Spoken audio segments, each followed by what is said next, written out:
Welcome to episode 24 of the Stop, Drop, and Knit podcast. My name is Lisa and I am on Long Island, New York.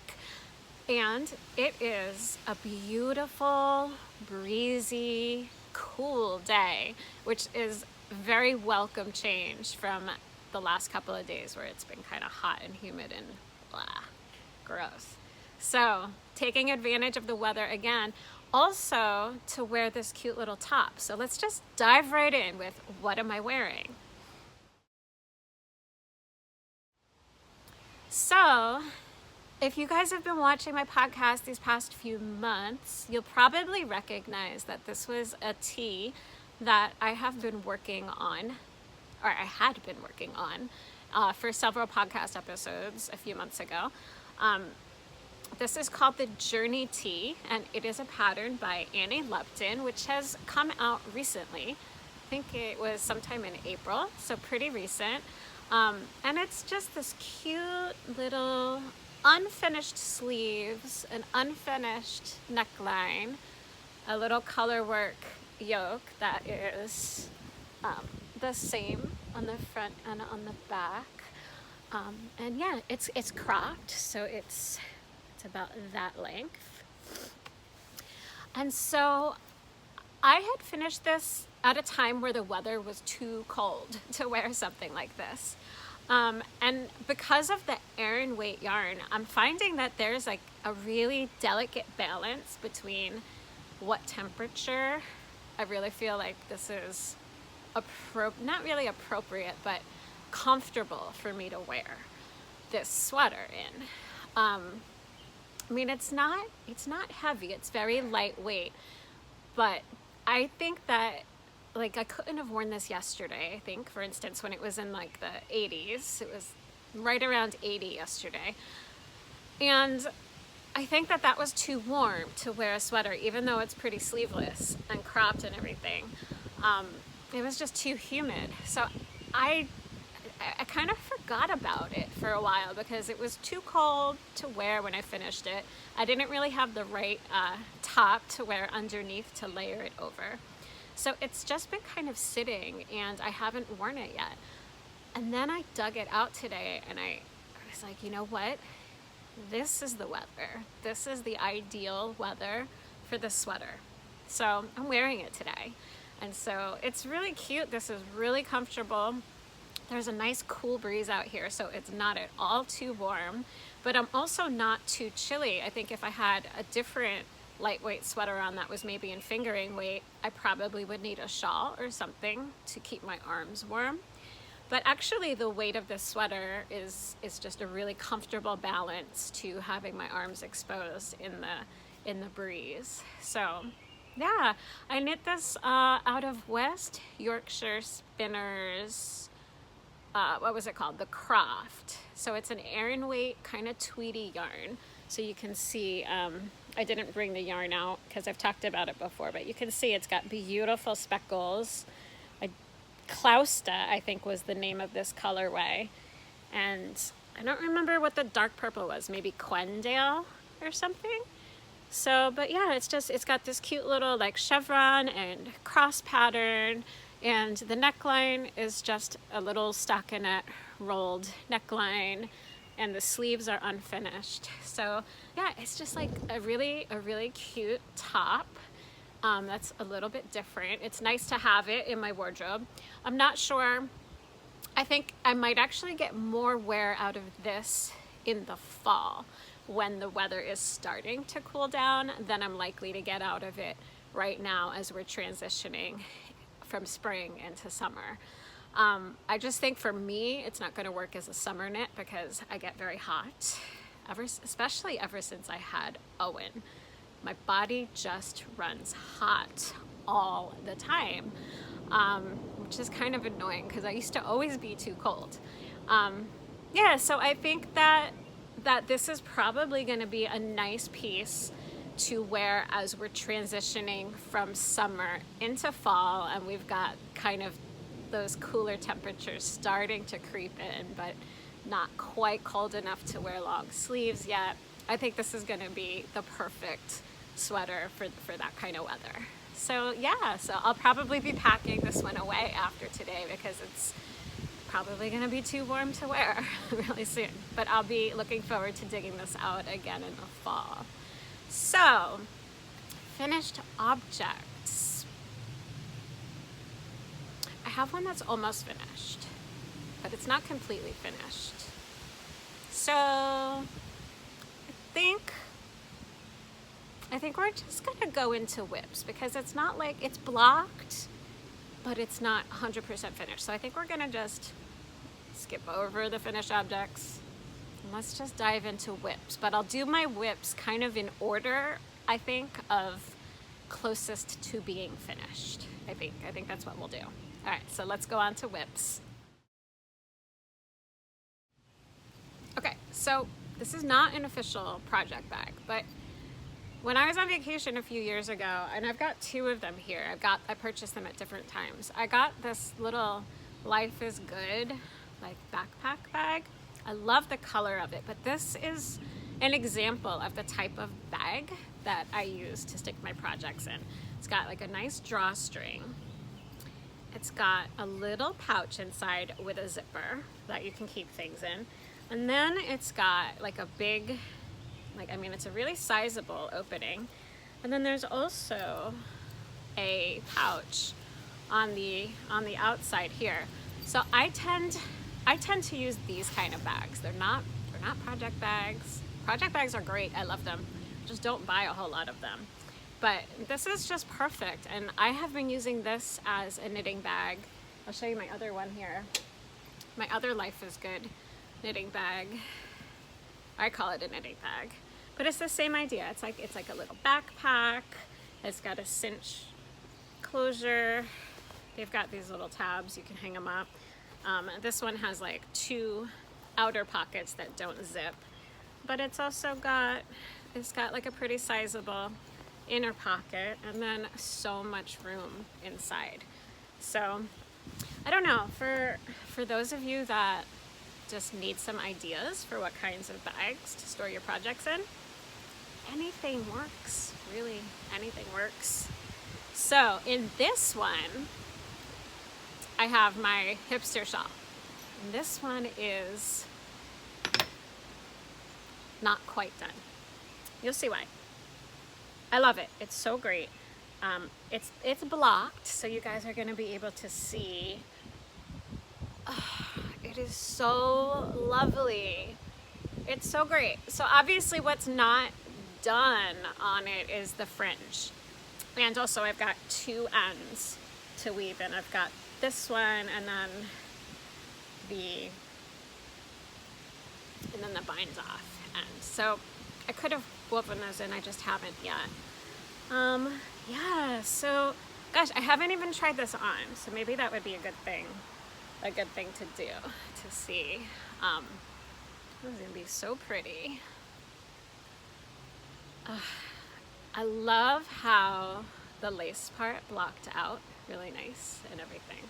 So I don't know, I'm not really good at styling shawls. I'll have to figure it out when it's all done. But it's so soft, it's so lovely.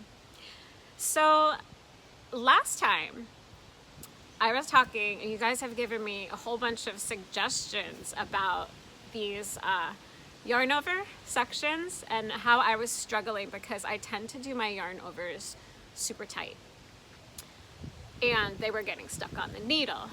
So I was like determined this time. I was determined to keep my yarn overs loose, and I did, and it worked great. I had no issues, but I don't know if you guys can see. I might have overcompensated a bit. Do you guys see how much larger that yarn over section is than the others? It's quite a bit larger. I mean, I think these blocked out a little bit bigger, so it's not as noticeable. But this last row down here, where I kept them super, super loose, yeah, there's like a difference in size there. I think that's okay. Maybe you guys can see if I hold it up. So this is upside down now, so it's the top one is much bigger holes than the other one. I think it's fine.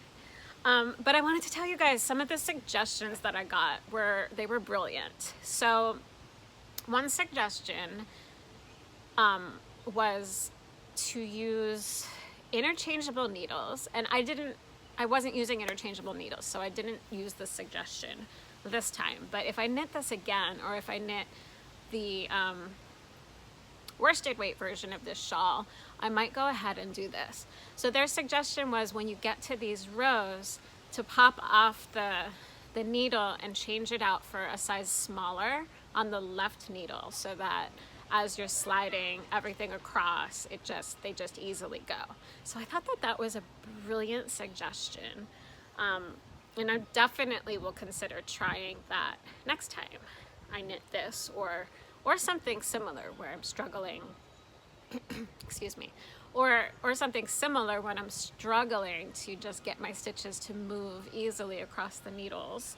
So I just thought that was brilliant, and it was something that I hadn't thought of, probably because I was just using ChiaoGoo needles, which I love, but I don't have ChiaoGoo interchangeables. So I do have interchangeable needles, I just hadn't used them for this project. So yeah, all right. So this is my lightweight hipster shawl. This is a pattern by Journi Locatelli, and it's great.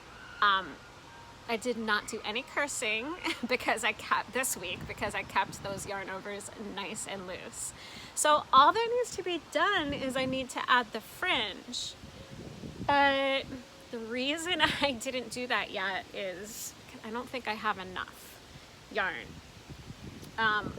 So this is what I have left, and I actually, oh, there's hair. There's always hair. So I really don't think that this is going to be enough yarn to add all the fringe, and I really do want the fringe on this shawl. So what I think I'm gonna do is some of the minis that I have, like the dark purple, I think I'm just gonna combine this yarn with maybe, let me dig it out. Open that up. Where is it? No, not that one. Here we go. Well, this is like the main color, but I think that if I kind of mixed them together, like instead of doing a full tassel or a fringe all in this color, maybe mix a couple of these strands together so that I have some of this color in every single fringe, but in order to get them to be fringy, and I have enough yarn that I maybe mix something like this purple in, or maybe a grayish color as well. So I'm gonna have to kind of see. I can't really do that right away because I need to make sure that I have enough yarn for this project, which is my test knit. So, I mean, I can wear, if I just wove in these two ends, I could certainly wear this. I know that a lot of people leave off the fringe entirely and just wear their shawl without the fringe. So it's definitely in a position where I can wear it and enjoy it while I wait to figure out what yarn exactly I'm going to add to the fringe. Yeah, I think I just need to use a mix of a couple of different colors because I don't think that I want it to be like the fringe just in like a completely different color. I think that I want to carry this in with it so that there's a little bit of consistency. So that's my plan. It's like my loose plan, and it's going to depend on how much yardage I have of that purple color. I mean, I'm pretty sure I have other purples in my stash. I can probably find something. I'm definitely not going to be going out and purchasing any yarn to make the fringe. I'm just going to kind of dig around and see what I can come up with. So yeah, so that is my plan. Yeah, oh, pollen. So that is my lightweight hipster. Oh, and this was, I didn't bring the label out. This is Magpie Fibers. I don't know what the base is called, but it is her merino nylon cashmere base, And this was yarn that I had gotten from my fiber share partner, and she had destashed it to me, and I think it was called Fiber Society number 5. So Magpie Fibers has a Fiber Society club, and I guess it was probably from like the 2019 club or before that, because 2019 was when I did the swap with my partner. So I don't think it is a color that is available still. I think it was kind of like a limited thing for their Fiber Society members. Okay, so that is my first whip. Almost a finished object, but technically still a whip. So, all right. So my next almost finished, but not yet finished object is still this darn sock. I can't seem to work on it. I don't know why. So we're getting there. We are getting there. This is my Knitterly Things yarn. This is Jellybean Remix, and this was a April 2020 colorway from her sock yarn club, her remix club. And so this is Jellybeans, and we're getting there. I am like a few stripes away now from the toe. Just a few more. It's actually a little bit closer. I probably have 3 more stripes to do, and then I can do the toe. I don't think that I can promise you guys anymore that I'm gonna have this sock finished for the next podcast, because I am not succeeding at that. Yeah, I don't know why. I bring it with me to Owen's Theater, and lately I have been like editing videos while I'm sitting there waiting for him, and I just don't get to it. So I don't know why I have not been working on it. I mean, I'm not wearing socks right now, so that's part of it.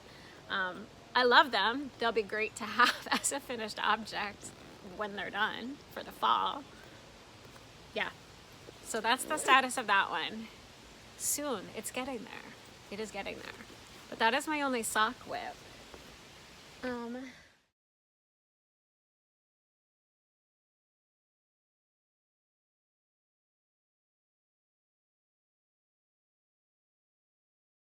Okay, so moving on to whips. This is like a real whip. Like it's not close to being finished, but it is a very active whip. So this is a test knit that I am doing for Caitlin Hunter of Boylan Knitworks. And last week I had the bottom 2 stripes done, and I added a 3rd stripe. And it's so pretty. Spread it out a little bit. I am really enjoying this. Like, this is a super fun knit. The scallops, as I'm adding stripes, the little scalloped part down here is really starting to appear. So I have 3 complete stripes done. Hold this up like that. Hopefully you guys can see the lacy pattern is now. It's right there. And I just wound up my next color, which is gonna be this bright green. So this is the next stripe. I'm trying to get this. This is really hard to hold. There we go. So this is what the next color is going to look like. So we've got this deep plum color, this lighter purple, and then this speckly one, and then I think you guys can see there's kind of like hints of this color green in the speckles in that stripe there. So I'm really excited to bring in the pop of this brighter color. I think that's gonna make a really fun, just a really fun visual, like kind of pop of color. I don't know how else to say it.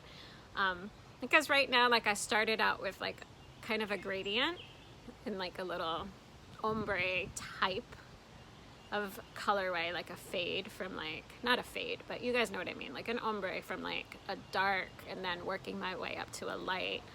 And then after this green, what happens is the colors repeat. So it's gonna go back to the purple, So then the dark purple and the green are gonna be right next to one another, which is gonna look really great. And then the stripes are gonna repeat the sequence for a total of 8 stripes. And then the main color is the same. I'm using a different dyer because I didn't have enough. I should have brought out the package of minis to show you guys, because I got the extra one in the mail this week from somebody on Ravelry, because I wasn't really sure if I was going to have enough yardage. I think I am, actually, so I probably won't end up needing it. But yeah, so it's going to kind of look like that. So that's the order of my colors, like the dark, the medium, and then the light variegated, and then the fun bright green, and then back to the dark. And then after it goes through the stripe sequence a second time, the rest of the sweater is going to be out of this dark purple. This is a really fun knit. I love knitting lace. It's so easy. You see, I have all of my stitch markers here.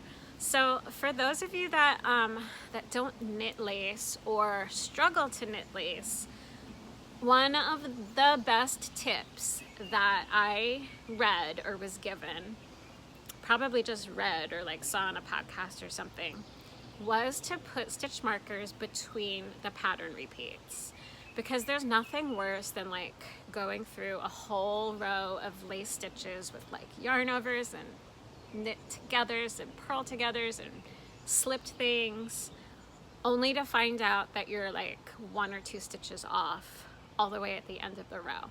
So this way, every time you get to the stitch marker at the end of the pattern repeat, and this works in color work knitting too, you know if you went off track, you know right away, and you only have to go back and fix a short amount of stitches and not like 200 or 300, because lace knitting usually involves several hundred stitches, especially if you're doing like a big shawl or something.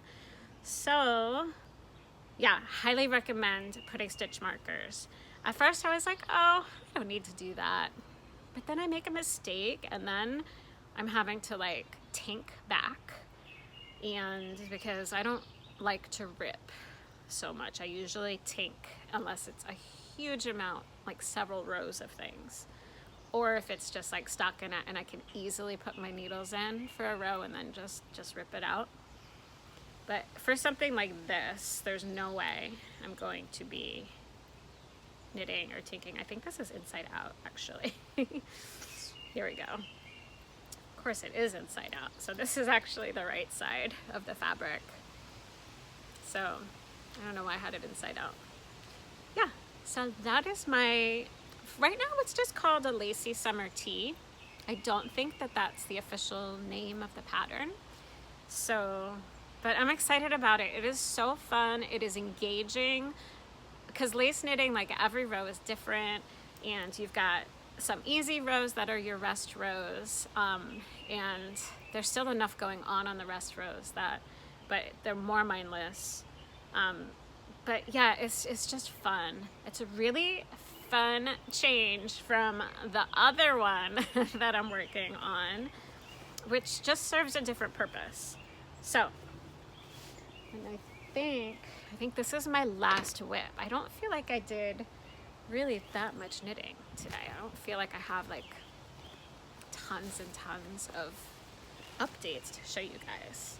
Okay, so the next one I'm going to show you. I'll pull out the book first. So I started working on the Bright Axis Tee, which is a pattern from Knit Happy with Self-Striping Yarns by Stephanie Lotven. So this is her new book that came out at the start of this year.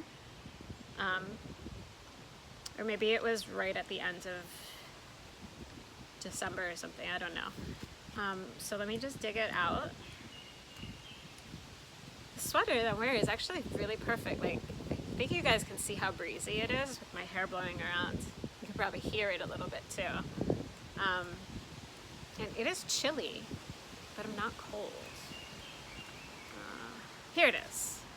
All right, so this is what I started working on. And I love it. I'm so excited about it. I think it's going to be something that I'm really gonna enjoy wearing. It's just gonna take a while. It's gonna take me a while to get there.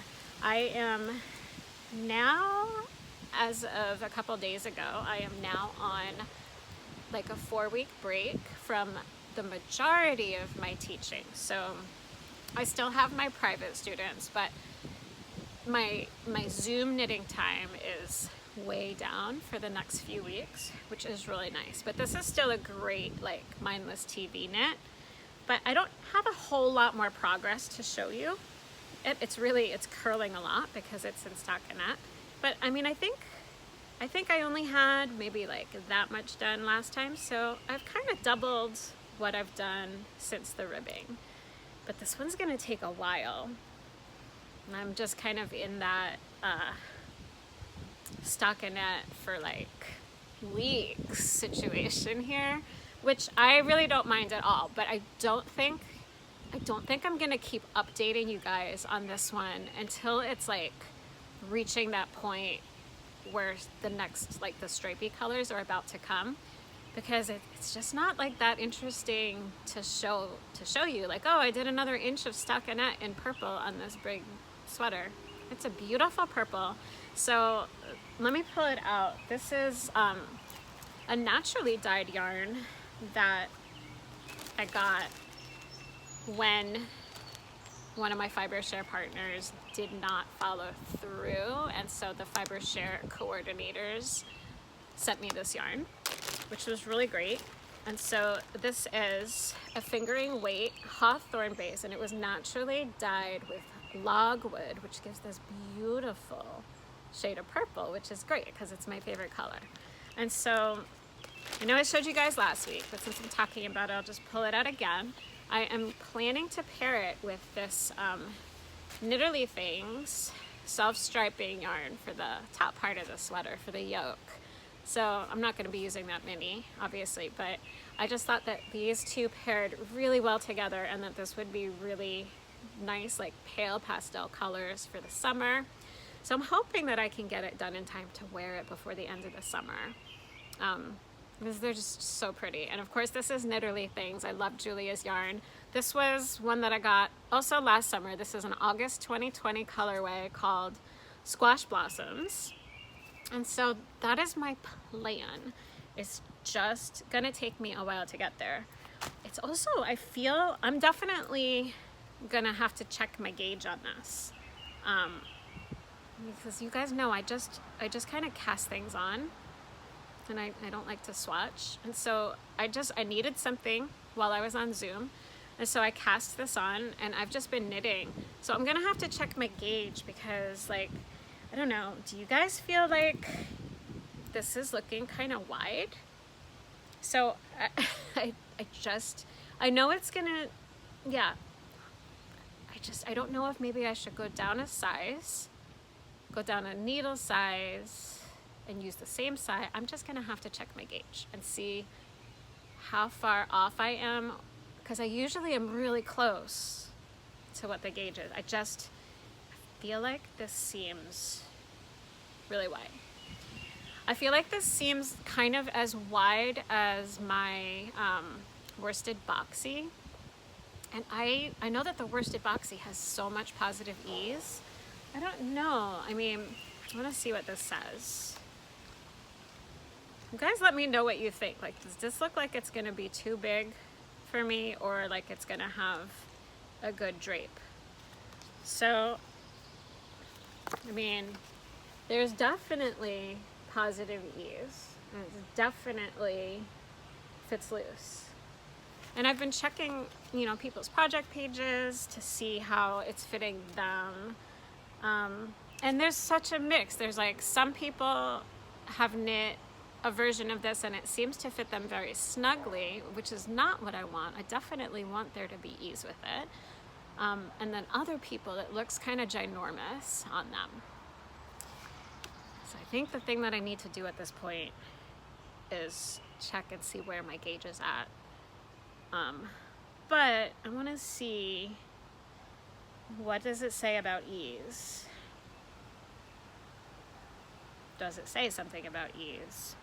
Gauge 24 stitches and 32 rounds for 4 inches, and stockinette after blocking.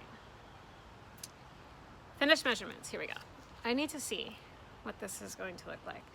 Yeah, so I'm doing the medium, which has a bust of 40 inches, which is right in the ballpark of what I usually knit, but this seems like it's gonna be more than that.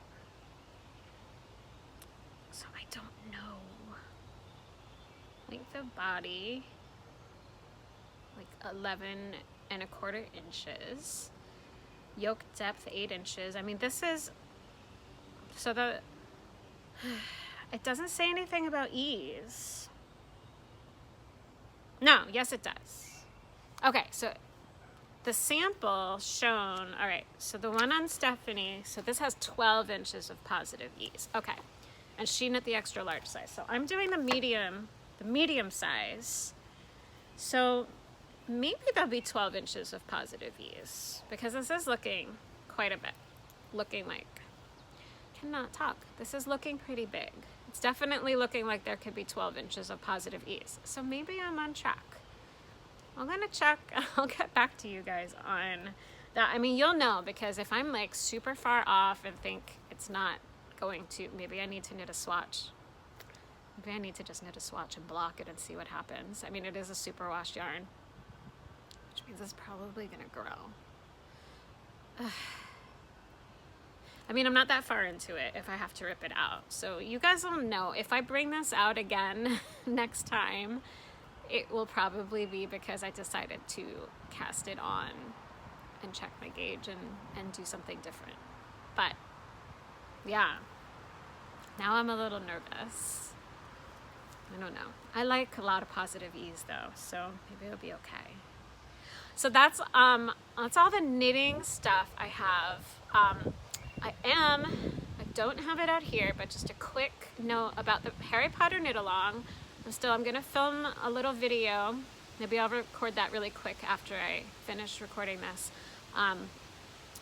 June 1st, I'm gonna start the knit-along from June 1st, so that's Tuesday. So this will come out in the meantime. So June 1st, I am going to be casting on Hedwig from the Harry Potter Knitting Magic book, and I'm going to start a thread in Ravelry. So if you guys are interested in the Harry Potter knit-along, you do not have to cast on June 1st, but anytime from June 1st on, you guys can join me knitting Harry Potter things, because Owen is obsessed, and it's like everything is about Harry Potter. He's got a little notebook that he practices writing in, and the only things he practices writing are the words Harry Potter and Lord Voldemort. So he is just obsessed. So yeah. All right, so I will shoot a quick video just officially announcing the knit-along, and now I do have some fun spinning updates to show you guys. So let's head on over and talk about spinning. Okay, so my spinning update, still working with this beautiful, it's Cotswold sheep, and this is from little Clover over at Tabitha's at Long Island Yarn and Farm. I mean, it's not all Clover, but Clover's fleece contributed to this roving. So this is what I have left. It's still gonna take me quite a while to go through this, because I can show you, I'm spinning it pretty fine. So this is a spindle that I have spun up, and I'm using my lightest weight drop spindle. And so I have, since last time, I have all of these singles that have come off of my spindle. So let me show you. This is like the thinness. So I'm really hoping that this is gonna be a fingering weight, but I think it's gonna be somewhere, if it's not fingering, I think it'll still be a sport weight. And I really wanted to go ahead and start plying it together, because I was so curious to see what this was going to look like as a finished yarn. And so I have these two little tiny skeins that I plied together. Let me see if I untwist this one and open it up so that you guys can see. I have the ties on here so that I can just wash it and not have to go through that whole process. This is what it's looking like so far, and I am loving this so much. This is reminding me of the 2-ply targi that I just recently dyed from Green Mountain Spinnery. It's like kind of reminding me of that. And so you can see, it's a 2-ply, and so that's what I've done so far. I love this so much. This is so fun. This is a really, really sticky yarn. So this is going to be so great to do like a color work project in. So I think what I'm going to do is, when I have it all spun and figure out how much yardage I have, I think what I'm gonna do with this is maybe dye some of it and not all of it, or maybe dye it like 2 different colors and do some kind of color work. This would be the perfect candidate for something steeked. I don't think I'm gonna have enough to like do a sweater in steek or something, but this is like how sticky this yarn is working up to be. It's so great. So this would be really ideal for color work. So maybe a little pair of mittens or a cowl or something. It doesn't feel too scratchy for me, so I really like it.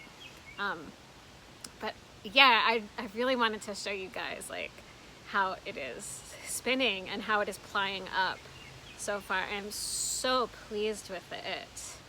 I know it's maybe like, I don't know, like different things are exciting to different people. I know it's, with the hand spun especially, it is really exciting to see the colors and the colorful fiber and how that's knitting up.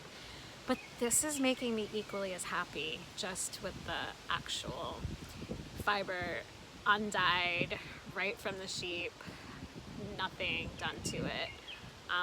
Yeah, it's totally making me very happy. So yeah, so that's my progress on this. It's going to be something that I'm spinning for quite a while. I'm contemplating starting another spinning project as well. I am actually starting, you guys, to go down a rabbit hole. These past few days, I have got it in my head that I want to experiment with making my own drop spindles. And so I have been tracking down supplies, like getting all kinds of just dowels and wooden wheels from the craft store to try that kind of drop spindle. I've gotten resin making supplies and mold because I thought I would have my hand at playing around with resin and making resin drop spindles. So I feel like I'm about to go down a rabbit hole of resin and making drop spindles, and I don't know, I am just really into spinning right now, like hardcore into spinning. So I think hopefully next episode I will have some kind of homemade drop spindle to show you guys, and I don't know, I'm curious to see if I can get like a well-balanced spindle that I'm really happy spinning. And I love doing crafts and other kinds of crafty things, and I've been so focused on knitting and spinning lately that this is kind of a way for me to just do something a little bit different but have it still be related to yarn and fiber. And yeah, so we'll see how far down this rabbit hole I go. I did purchase a whole bunch of supplies to get started playing around with that. So, but I don't have anything I can show you yet because all I have done is shop for some stuff. All right, so speaking of shopping for stuff, last time I mentioned that I had a stress purchase and that came in. So I wanted to show you guys what I stress purchased. So let's move on to acquisitions.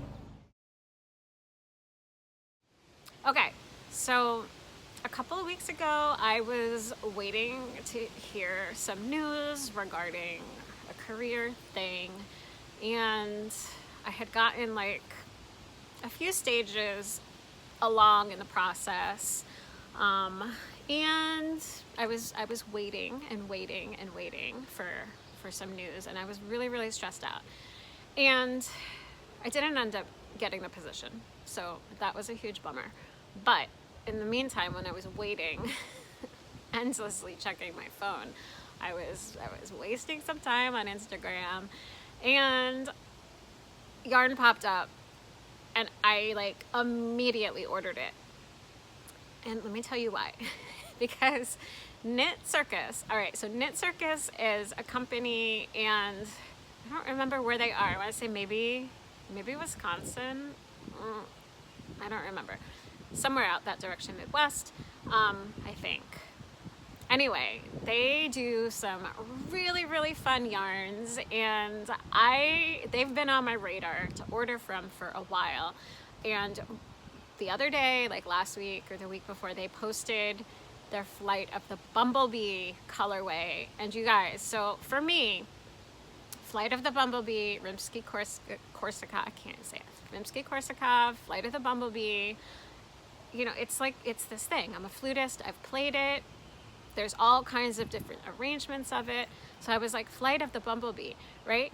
So there was the name of the yarn, but the name of it alone wasn't enough to like just convince me to get this yarn. But they posted it with a swatch of what this colorway looks like knitted up, and I'm gonna insert it because you guys need to see. This looks like little bumblebees, the way that it's speckled. It looks like you've got teeny tiny little speckled bumblebees all over. It's the coolest thing. And so I went and I ordered, oh my gosh, it's like the camera's blowing out. It's even hard to see. It's so bright. It's not even that bright. So this is Flight of the Bumblebee. And like, you would not look at this and think that it's going to knit up in stockinette into all of these little bumblebees, but it does, and it is so cool. So I ordered 3 skeins, which the camera is not at all wanting to show, but I ordered, it's so bright. All right, I ordered 3 skeins. Let me show you. This is their label. So it's on their spectacular base. So this base is 100% superwash merino, and this is their singles base. So this is singles, it's not plied at all. And yeah, what else does it say? Nothing. It is gonna be so cool. Like I am envisioning like a really basic stockinette t-shirt, some kind of short sleeve sweater that it's just gonna be like kind of like a white t-shirt with little bumblebees all over it. That's kind of what I'm envisioning from this. I just think this would be so cute for spring, and it's so lovely, and it is just blowing out completely, but that's okay. And I don't know why, I'm outdoors, but yeah, I mean, you guys have to look at this again. Like, it's so cool. Like, you would not think that this is gonna just end up looking like bumblebees, but the way that they did it with the black in the middle of like the yellow, it just comes out looking like that, and it's the coolest thing, and I am so excited. And that's my only acquisition. It's kind of a lie because last Saturday, so the day after I recorded last week, I found out that the Long Island Fleece and Fiber Fair was happening, and so Bryce had to work in the afternoon, so we were only able, and of course he was working on like in the other direction on Long Island than out east, so he was working out west. The Fiber Fair was out east, but of course, like, I had to go, right? Because I mean, there haven't been in-person anything going on in so long, and so we had the morning free. And so we got to spend like 90 minutes to 2 hours over there, which it's a really, really small fair. So it was like the perfect amount of time to just go explore and hang out. I had been there, well, last year it ended up being virtual. So it got canceled last year, but the previous 2 years we had gone, and I've always enjoyed going and picking up a little thing. So I did a little bit of shopping up there, but I also filmed. So I am still in the middle of editing my footage together, but I thought that you guys, especially because we haven't been able to go to festivals and everything in so long, that I really thought you guys might enjoy seeing a little bit of booth set up and what was happening at the fair. So I got to talk to some of the makers, some of the dyers, and a few people. I mean, there were only a handful of booths. It wasn't big at all, but it was really cool. I got to talk to people, and so a few of the vendors I was able to get them to introduce themselves in the video, and so I can show you guys their yarns and what they do. And yeah, it's not gonna be a very long video. It was a very small festival, and I was just there for a short time. But I'm excited. Sometime, probably midweek this week, I will be releasing the Long Island Fleece and Fiber Fair video footage that I took while we were there. So I did have some acquisitions that I purchased from the fair, from the vendors that I spoke to there. And so I am including that acquisitions at the end of that video over there. So I'm not going to show you that now. You'll have to head over to the Long Island Fiber Festival video. Probably I'm going to aim to have it out maybe Wednesday or Thursday, sometime midweek. Yeah, so I'm really excited. I hope that you guys will enjoy a peek into our trip to that. And that is everything. It's actually a pretty short video today because I don't think I did that much knitting. Yeah, so I felt like I kind of flew through this one today. I mean, it's still 50 minutes, so there's that. Maybe after I edit it, it'll be a little less, but yeah, so as always, thank you guys so much for watching. Give me a thumbs up if you liked this video and want to see more. Then you guys can subscribe, and yeah, that is it. I hope you guys have a fantastic rest of your day, weekend, week, month. It's almost June. It's crazy. Have a happy Memorial Day weekend, everybody. Bye.